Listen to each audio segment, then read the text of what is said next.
ഇപ്പോഴത്തെ നമ്മുടെ സാഹചര്യത്തിൽ, ഇപ്പോൾ നമ്മൾ ജീവിച്ചുകൊണ്ടിരിക്കുന്ന ഈ ഒരു സാഹചര്യത്തിൽ ചിലവുകൾ വളരെയധികം കൂടി വരാണല്ലേ.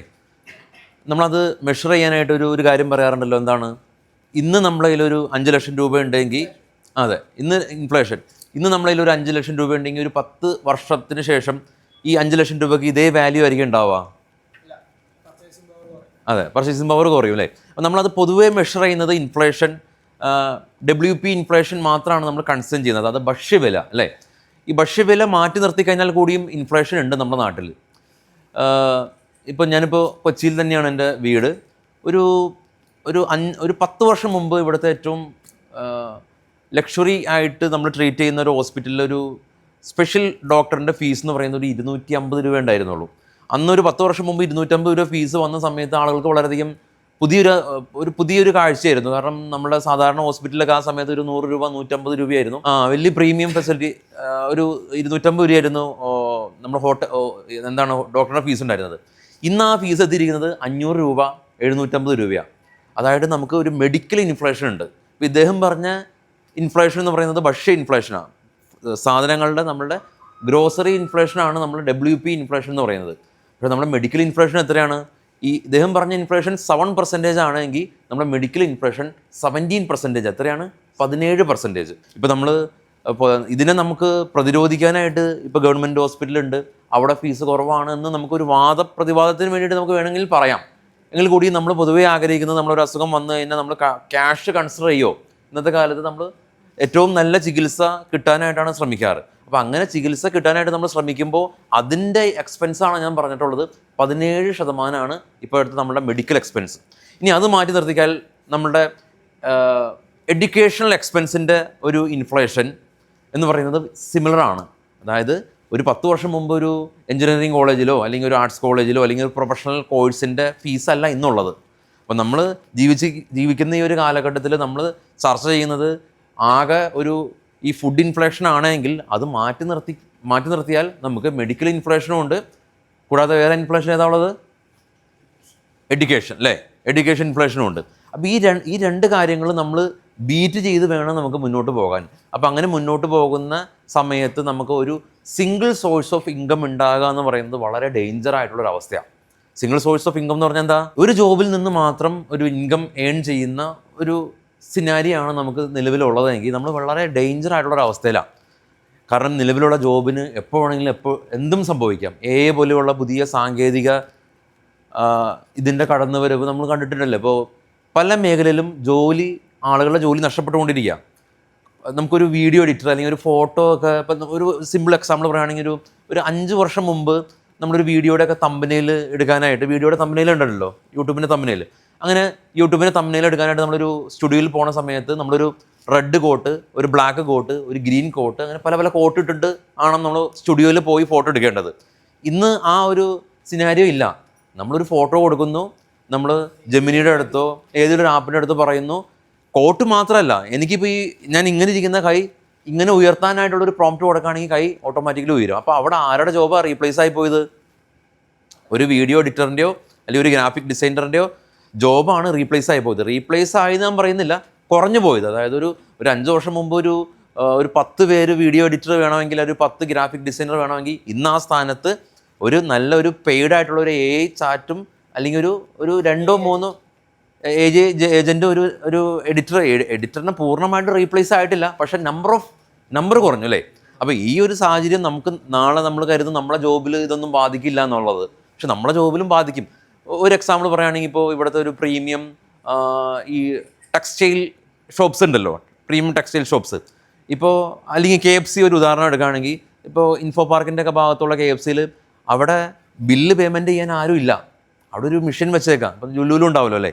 അപ്പം നമ്മൾ ചെല്ലുന്നു, ഓർഡർ ചെയ്യുന്നു, നമുക്ക് ഇഷ്ടമുള്ള സാധനങ്ങൾ നമ്മൾ QR കോഡിൽ പേയ്മെൻറ്റ് ചെയ്യുന്നു, നമുക്ക് ഡെലിവറി ഓട്ടോമാറ്റിക്കലി വരുന്നു. അവിടെ എത്ര പേരുടെ ജോബാണ് നഷ്ടപ്പെട്ടു പോയതല്ലേ. അപ്പം നമ്മൾ വിചാരിക്കും നമ്മളെ ജോലിയിൽ ഇതൊന്നും തന്നെ വരില്ല, നമ്മളിലേക്ക് ഇത് വരില്ല എന്ന് വിചാരിക്കും. പക്ഷേ പതിയെ നമ്മളെ ജോലിയെല്ലാം തന്നെ റീപ്ലേസ് ചെയ്ത് പോവാണ്. അപ്പോൾ ഇതിൻ്റെ ഒരു കൺക്ലൂഷൻ എന്ന് പറയുന്നത്, ഞാൻ ഇത് ഇത്രയും പറയാൻ കാരണം, നമുക്കൊരു പ്രൈമറി സോഴ്സ് ഓഫ് ഇൻകം മാത്രം പോരാ ഇന്നത്തെ കാലത്ത് സർവൈവ് ചെയ്യാനായിട്ട്. വേറൊരു ഇൻകം സോഴ്സും കൂടി വേണം. അപ്പോൾ അതിനൊരു മാർഗ്ഗമാണ് സ്റ്റോക്ക് മാർക്കറ്റ്. അതുകൊണ്ടാണ് ഞാൻ നിങ്ങളുടെ അടുത്ത് കൺഗ്രാറ്റ്സ് പറഞ്ഞിരിക്കുന്നത്. കാരണം നിങ്ങളിപ്പോൾ ഇവിടെ വന്നിരിക്കുന്നതിൻ്റെ ഉദ്ദേശം ഒരു സെക്കൻഡറി സോഴ്സ് ഓഫ് ഇൻകം ഉണ്ടാക്കാൻ വേണ്ടിയിട്ടാണ്. നിങ്ങൾ നിലവിലൊരു ജോലിയുണ്ട്, ആ ജോലി ചെയ്തോ, ആ ജോലിയിൽ നിന്നുകൊണ്ട് തന്നെ എങ്ങനെ ഒരു പുതിയ രീതിയിൽ ഒരു പാസീവ് ഇൻകം ഉണ്ടാക്കാൻ പറ്റുമെന്നുള്ളതാണ്. അപ്പോൾ പാസീവ് ഇൻകം ഉണ്ടാക്കേണ്ടതിൻ്റെ ആവശ്യകതയാണ് ഞാൻ നേരത്തെ പറഞ്ഞത്. WP ഇൻഫ്ലേഷനും മെഡിക്കൽ ഇൻഫ്ലേഷനും എഡ്യൂക്കേഷൻ ഇൻഫ്ലേഷനും കൂടുകയാണ്. ഒരു സെയിം ടൈം പോലെയുള്ള സാങ്കേതികപരമായിട്ടുള്ളൊരു കടന്നുവരവിൻ്റെ ഭാഗമായിട്ട് നമ്മുടെ ജോലി തന്നെ പ്രതിസന്ധിയിലാണ്. അപ്പോൾ അതിനെ പ്രതിരോധിക്കാനായിട്ട് ഒരു സെക്കൻഡറി സോഴ്സ് ഓഫ് ഇൻകം വേണം. അപ്പോൾ അതിന് വേണ്ടിയിട്ടാണ് നിങ്ങൾ ബഹുഭൂരിപക്ഷം ആളുകൾ ഇവിടെ വന്നിരിക്കുന്നത്. നിലവിൽ ഡിമാറ്റ് അക്കൗണ്ടുകൾ ഉള്ള ആളുകൾ ഒന്ന് കൈവക്കാമോ? ഓക്കെ, ഇത്തരം പേർക്ക് നിങ്ങൾക്ക് ഡിമാറ്റ് അക്കൗണ്ട് ഉണ്ട്. എന്താ മാർക്കറ്റ്? ഇപ്പോൾ താങ്കൾക്ക് ഒരു ധാരണ ഉണ്ടാവും മാർക്കറ്റ് എന്താണെന്നുള്ളത്. സ്റ്റോക്ക് മാർക്കറ്റ്, സ്റ്റോക്കുകളുടെ മാർക്കറ്റ് എന്ന് പറഞ്ഞാൽ എന്താ? നമ്മൾ സാധനങ്ങൾ വാങ്ങുക വിൽക്കാൻ ചെയ്യാനായിട്ട് ഉള്ള ഒരു സ്ഥലം അല്ലേ. അപ്പോൾ സ്റ്റോക്ക് മാർക്കറ്റ് എന്ന് പറഞ്ഞാൽ എന്തായിരിക്കും? സ്റ്റോക്കുകൾ വാങ്ങുകയും വിൽപ്പന ചെയ്യുന്ന ഒരു സ്ഥലം. അപ്പോൾ ഇവിടെ നമുക്ക് ഇഷ്ടപ്പെട്ട കമ്പനികളുടെ സ്റ്റോക്കുകൾ വാങ്ങാം, വിൽപ്പന നടത്താം. അപ്പോൾ ഇതിനു വേണ്ടി ഫെസിലിറ്റേറ്റ് ചെയ്യുന്ന ഗവൺമെൻറ്റിൻ്റെ തന്നെ അണ്ടറിലുള്ള ഒരു സിസ്റ്റമാണ് സ്റ്റോക്ക് മാർക്കറ്റ്. ഗവൺമെൻറ്റിൻ്റെ അണ്ടറിലുള്ള ഒരു സിസ്റ്റം എന്ന് പറയുമ്പോൾ ഇതെല്ലാം തന്നെ കൺട്രോൾ ചെയ്യുന്നതും ഇവിടെ ഒരു സെബിയുടെ അണ്ടറിലാണ് നമ്മുടെ സ്റ്റോക്ക് മാർക്കറ്റ് കംപ്ലീറ്റ് കൺട്രോൾഡായിരിക്കുന്നത്. അപ്പോൾ താങ്കൾക്ക് ഒരു സ്റ്റോക്ക് മാർക്കറ്റിൽ നിന്ന് ഒരു സ്റ്റോക്ക് വാങ്ങണമെങ്കിൽ ആദ്യമായിട്ട് എന്ത് വേണം? ഒരു ഇടനിലക്കാരൻ വേണം. ഇടനിലക്കാരനെയാണ് നമ്മൾ ബ്രോക്കർ എന്ന് വിളിക്കുന്നത്. താങ്കൾക്ക് നേരെ പോയി സ്റ്റോക്ക് മാർക്കറ്റിൽ നിന്ന് സ്റ്റോക്ക് വാങ്ങാൻ സാധിക്കില്ല. താങ്കളൊരു ഇൻവെസ്റ്ററാണ്. ഇൻവെസ്റ്റർ, അതിനുശേഷം അതിൻ്റെ ഒരു മീഡിയേറ്റർ ഉണ്ട്, അതിനെയാണ് നമ്മൾ ബ്രോക്കർ എന്ന് വിളിക്കുന്നത്. ഈ തരത്തിൽ ഒരു ബ്രോക്കർ അക്കൗണ്ടിൽ നമ്മൾ ബ്രോക്കർ അക്കൗണ്ട് ഓപ്പൺ ചെയ്തതിന് ശേഷമാണ് നമ്മൾ മാർക്കറ്റിലേക്ക് വരുന്നത്. മാർക്കറ്റിലേക്ക് വന്ന് നമുക്ക് ഇഷ്ടമുള്ള സ്റ്റോക്കുകളെ നമ്മൾ വാങ്ങുന്നു, കൈവശം വെക്കുന്നു, അതിനുശേഷം പ്രോഫിറ്റ് ആകുമ്പോൾ വിൽക്കുന്നു. അപ്പോൾ വാങ്ങുന്നു എന്ന് പറയുമ്പോൾ 2-3 തരത്തിൽ ആളുകൾ വാങ്ങും. ടാറ്റ മോട്ടോഴ്സ് എന്ന് പറഞ്ഞൊരു കമ്പനിയാണ്. ഈ കമ്പനിയുടെ സ്റ്റോക്ക് താങ്കൾ വാങ്ങുന്നു. എന്താ ഈ ടാറ്റ മോട്ടോഴ്സിൻ്റെ സ്റ്റോക്കുകൾ വാങ്ങാനായിട്ട് താങ്കളെ പ്രേരിപ്പിക്കുന്ന ഘടകം എന്തായിരിക്കാം? ടാറ്റ മോട്ടോഴ്സ് ഇപ്പോൾ നിലവിൽ EV കാറുകൾ ഇറക്കുന്ന ഇവിടെ റെവല്യൂഷൻ സൃഷ്ടിച്ചത് ടാറ്റ മോട്ടോഴ്സാണ്. ഏകദേശം ഒരു 5 വർഷം മുമ്പ് ഇവിടെ ടാറ്റ മോട്ടോഴ്സിൻ്റെ ആദ്യത്തെ EV കാറ് വന്ന സമയത്ത് വേറെ കമ്പനികൾക്കൊന്നും ഇവിടെ EV കാർ ഉണ്ടായിരുന്നില്ല. അപ്പോൾ ഇവിടെയാണ് തുടങ്ങി വെച്ചത്. ഇപ്പോൾ വളരെ കടുത്ത മത്സരമാണ്. എല്ലാ കമ്പനീസും ഈവൻ പ്രീമിയം വാഹനങ്ങളും ബെൻസ് പോലെയുള്ള വാഹനങ്ങൾ വരെ ഇവിടെ EV കാർ ഇറങ്ങുന്നുണ്ട്. അപ്പോൾ താങ്കളിപ്പോൾ ടാറ്റ മോട്ടോഴ്സ് വാങ്ങാനായിട്ടുള്ള പ്രധാന കാരണം എന്ന് പറഞ്ഞത്, ഇന്ന് ഈ ടാറ്റ മോട്ടോഴ്സിനൊരു വില ഉണ്ടാവും. ഈ വില ഗ്രാജുവലി കൂടും. ഇപ്പം നമ്മൾ സ്ഥലമൊക്കെ വാങ്ങുമല്ലോ, സ്ഥലമൊക്കെ വാങ്ങും പോലെ ടാറ്റ മോട്ടോഴ്സിൻ്റെ സ്റ്റോക്കാണ് നമ്മൾ വാങ്ങിച്ചിരിക്കുന്നത്. അപ്പോൾ ടാറ്റ മോട്ടോഴ്സിൻ്റെ കമ്പനിയിൽ താങ്കൾക്ക് അതിൻ്റെ ഓണർഷിപ്പാണ് അവർ താങ്കളായിട്ട് പങ്കിടുന്നത്. ടാറ്റ മോട്ടോഴ്സിൻ്റെ സ്റ്റോക്ക് വാങ്ങുന്നു, കുറേ നാൾ കഴിയുമ്പോൾ താങ്കൾ വിൽക്കുന്നു. ഈ കുറേ നാൾ കഴിയുമ്പോൾ എന്ന് പറയുന്നത് ആ ഒരു ടൈം മാത്രം ഞാൻ പുറത്തേക്ക് എടുക്കാം.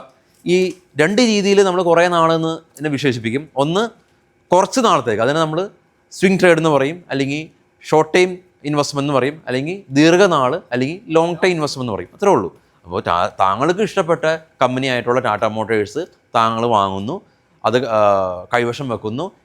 താങ്കൾ വാങ്ങിയതിൽ ഒരു പ്രൈസ് ഉണ്ടാവും അല്ലേ. ഇപ്പോൾ ഫോർ എക്സാമ്പിൾ ഒരു 500 റുപ്പീസിനായിരിക്കും ഒരു സ്റ്റോക്ക് ടാറ്റ മോട്ടോഴ്സിന് വാങ്ങുന്നത്. താങ്കൾ മേ ബി ഒരു 50,000-ന് ടാറ്റ മോട്ടോഴ്സിൻ്റെ സ്റ്റോക്ക് വാങ്ങുന്നു. അപ്പോൾ 50,000 ഡിവൈഡഡ് ബൈ 500, അത്രയും സ്റ്റോക്ക് താങ്കളുടെ ഡിമാറ്റിൽ കിട്ടുന്നു. ഈ സ്റ്റോക്കിന് താങ്കൾക്ക് പൂർണ്ണമായിട്ട് ഓണർഷിപ്പ് ഉണ്ട്. ഈ സ്റ്റോക്ക് താങ്കൾക്ക് ഹോൾഡ് ചെയ്യാം.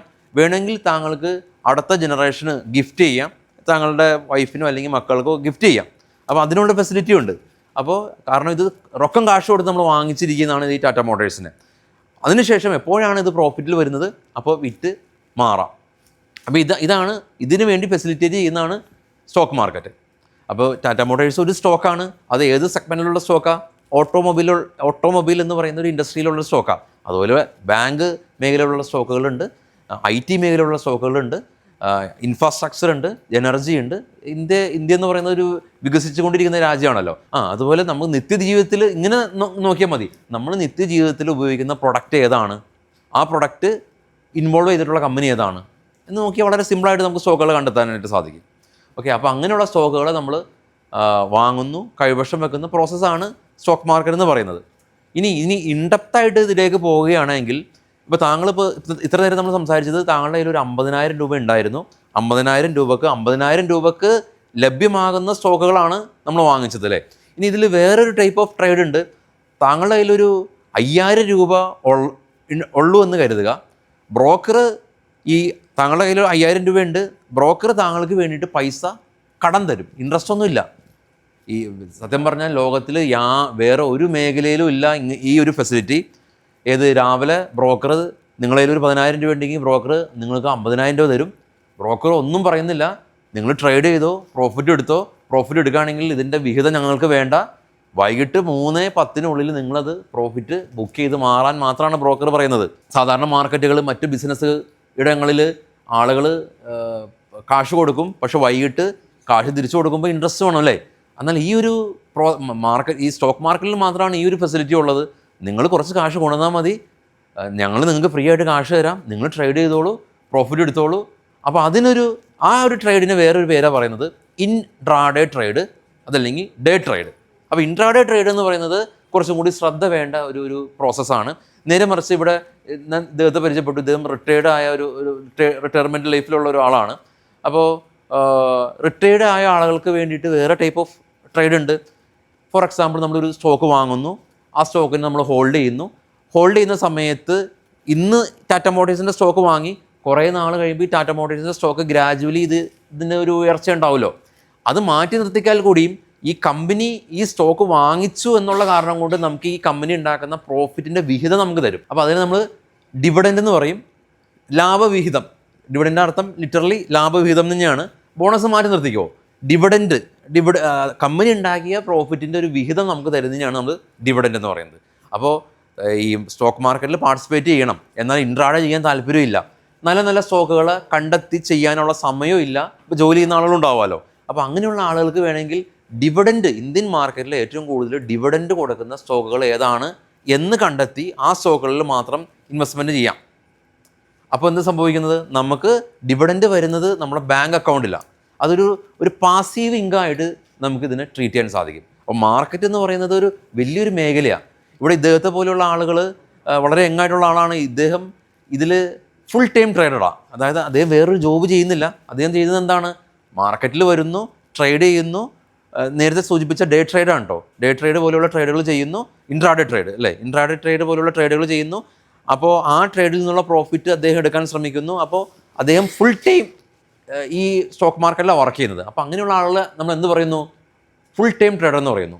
രണ്ടാമത്തെ ഗണത്തിൽപ്പെട്ട ആളുകളാണ് ഈ റിട്ടയർ ചെയ്ത ആളുകൾ, അല്ലെങ്കിൽ മാർക്കറ്റിൽ പാർട്ടിസിപ്പേറ്റ് ചെയ്യാൻ അല്ലെങ്കിൽ ഫുൾ ടൈം എൻഗേജ് ചെയ്യാനായിട്ട് പറ്റാത്ത ആളുകൾക്ക് ഇതുപോലെയുള്ള ഡിവിഡൻഡ് മാത്രം നൽകുന്ന സ്റ്റോക്കുകൾ വാങ്ങാം. അപ്പോൾ ആ സ്റ്റോക്കുകൾ നമുക്ക് ഡിവിഡൻഡ് കിട്ടും. അപ്പോൾ ഡിവിഡൻഡ് മാത്രം നൽകുന്ന സ്റ്റോക്ക് എന്ന് പറയുമ്പോൾ ഒരു പ്രത്യേക സ്റ്റോക്കിനെ ഞാൻ പറ്റി പറയുന്നില്ല. നിങ്ങൾക്ക് ഇപ്പോൾ ChatGPT പോലെയുള്ള അല്ലെങ്കിൽ ജെമിനി പോലെയുള്ള ഒരുപാട് സാങ്കേതിക മേഖലയിൽ ഒരുപാട് മാറ്റങ്ങൾ വന്നിട്ടുണ്ട്. ഡിവിഡൻഡ് നൽകുന്ന സ്റ്റോക്കുകൾ എന്താണെന്ന് നിങ്ങൾക്ക് തന്നെ സെർച്ച് ചെയ്ത് കണ്ടുപിടിക്കാമെന്നുള്ളൂ. ഞാൻ പറയുന്നത് ഡിവിഡൻഡ് നൽകുന്ന സ്റ്റോക്കുകൾ ഇന്ത്യൻ മാർക്കറ്റിലുണ്ട്. അത്തരം സ്റ്റോക്കുകൾ വാങ്ങിക്കുകയാണെങ്കിൽ നിങ്ങൾക്കൊരു റെൻ്റൽ, ഒരു പാസീവ് ഇൻകം പോലെ ഡിവിഡൻഡ് കിട്ടുമെന്നുള്ളതാണ്. ഇനിയിപ്പോൾ ഇവിടെ സ്ത്രീകളായിട്ടുള്ള കുറേ ആളുകളുണ്ട്. സ്വാഭാവികമായിട്ടും നിങ്ങൾ ഗോൾഡൊക്കെ ബൈ ചെയ്യാറുണ്ട്. നിങ്ങൾ ഗോൾഡ് ബൈ ചെയ്യുന്നതിൻ്റെ 2 റീസണുണ്ട്. ഒന്ന്, എന്തൊക്കെ പറഞ്ഞാലും നിങ്ങളിതൊരു ഇൻവെസ്റ്റ്മെൻറ്റ് പെർസ്പെക്റ്റീവിൽ തന്നെയാണ് വാങ്ങുന്നത്. നിങ്ങൾക്ക് ഗോൾഡിനോട് ഒരു ആഗ്രഹമുണ്ട്, ആഭരണങ്ങൾ ധരിക്കാനായിട്ട് എല്ലാവർക്കും ആഗ്രഹമുണ്ട്, അത് റെസ്പെക്റ്റഡ് ആണ്.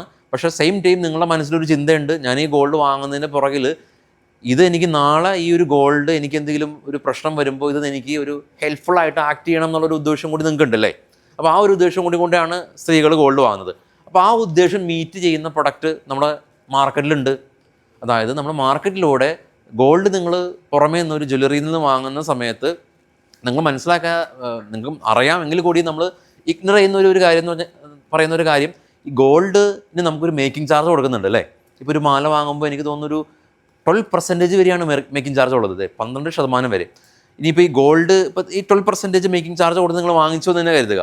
ഗോൾഡ് ഉയർന്നു, ഗോൾഡിൻ്റെ വില കൂടി, നിങ്ങൾ അതേ ജ്വല്ലറി തന്നെ വിൽക്കാനായിട്ട് പോകുന്ന സമയത്ത് ഓൾറെഡി നിങ്ങൾ ഗോൾഡ് വാങ്ങിച്ച സമയത്ത് GST പേയ്മെൻറ്റ് ചെയ്യുന്നുണ്ട്, മേക്കിംഗ് ചാർജ് കൊടുത്തിട്ടുണ്ട്, അങ്ങനെ ഒരുപാട് ചാർജസ് ഇൻവോൾവ്ഡ് ആണ്. എന്നാൽ വിൽക്കുന്ന സമയത്ത് ഈ ചാർജസ് എല്ലാം തന്നെ നമ്മളിൽ നഷ്ടപ്പെട്ടു പോകുകയാണ്. അപ്പോൾ ആ ഒരു ഗോൾഡ് വാങ്ങണം എന്നുള്ള ആഗ്രഹം നിങ്ങൾക്ക് ഉണ്ടെങ്കിൽ, വേണമെങ്കിൽ നമുക്ക് നമ്മുടെ ഡിമാറ്റ് അക്കൗണ്ട് ഉപയോഗിച്ചിട്ട് ഗോൾഡ് ഇലക്ട്രോണിക്കലി വാങ്ങാൻ സാധിക്കും. അപ്പോൾ അതിന് പല പല പ്രൊഡക്റ്റുകളുണ്ട്. ഗോൾഡ് ബീസുകളുണ്ട്, അല്ലെങ്കിൽ സോവറിൻ ഗോൾഡ് ബോണ്ട് ഉണ്ട്, അല്ലെങ്കിൽ ഗോൾഡ് മ്യൂച്വൽ ഫണ്ട് ഉണ്ട്.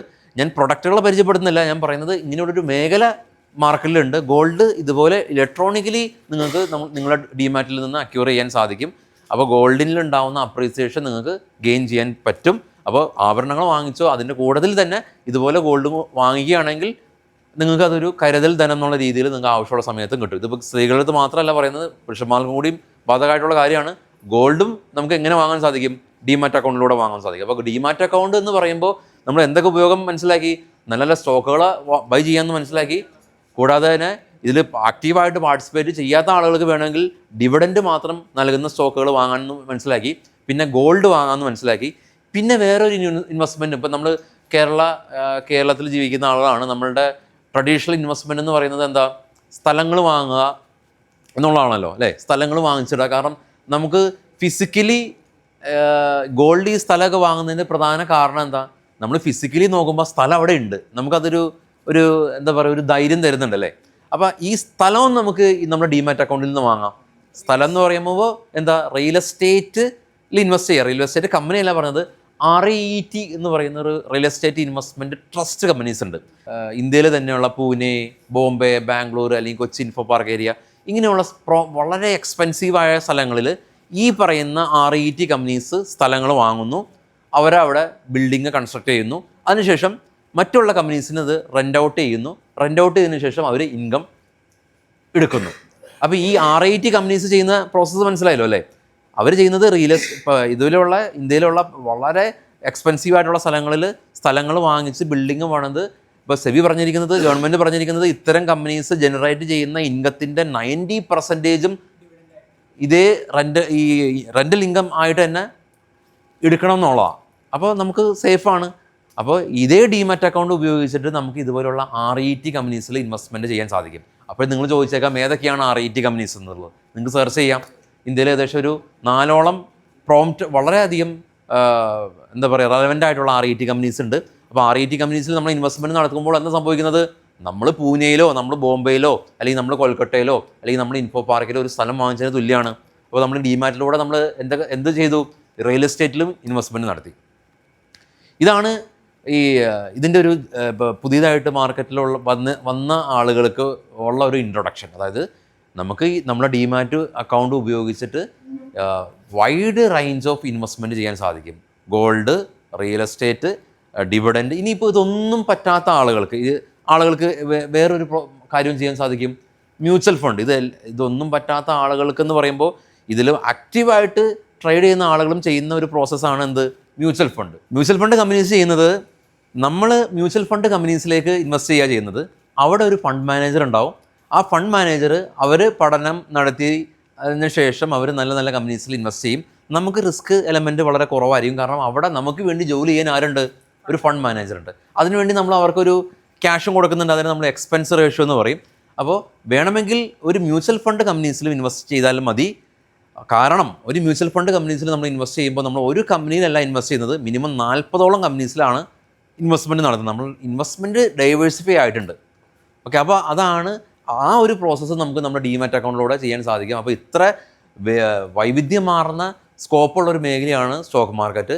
അപ്പോൾ നിങ്ങൾ അതിൽ വേണ്ടി ഒരു പാസീവ് ഇൻകം ജനറേറ്റ് ചെയ്യാനായിട്ടാണ് വന്നിട്ടുള്ളത്. അപ്പോൾ ഞാൻ എത്രമാത്രം സമയം എടുത്തതെന്ന് എനിക്കറിയില്ല. ഇനി ഞാൻ എൻ്റെ ലെക്ചറായിട്ട് പോകുന്നില്ല. ഇതാണ് പുതിയതായിട്ട് മാർക്കറ്റിലേക്ക് വന്ന ആളുകളുടെ അടുത്ത് പറയാനായിട്ട് ഉള്ളത്. ഇത്രയധികം സ്കോപ്പ് ഉള്ള മേഖലയാണ് സ്റ്റോക്ക് മാർക്കറ്റ്. നിങ്ങളിത് എക്സ്പ്ലോർ ചെയ്യുക.